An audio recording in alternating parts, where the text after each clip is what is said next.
ഇന്ന് അച്ചപ്പം ഉണ്ടാക്കാം. അതിന് വേണ്ടിയിട്ട് ഞാനൊരു 3/4 കിലോ പച്ചരി നല്ലപോലെ പൊടിച്ച് നൈസായിട്ട് പൊടിച്ചെടുത്തിട്ടുണ്ട്.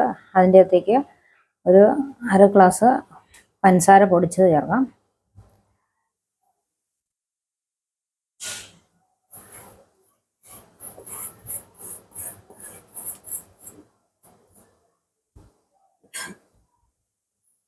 മൂന്ന് മുട്ട നല്ലപോലെ അടിച്ചെടുത്ത് അതും കൂടെ ചേർക്കുക ഇതിനകത്തേക്ക്.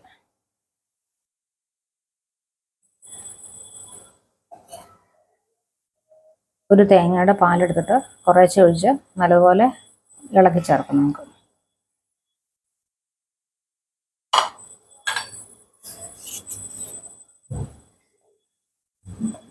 ആവശ്യത്തിന് ഉപ്പ് ചേർക്കാം.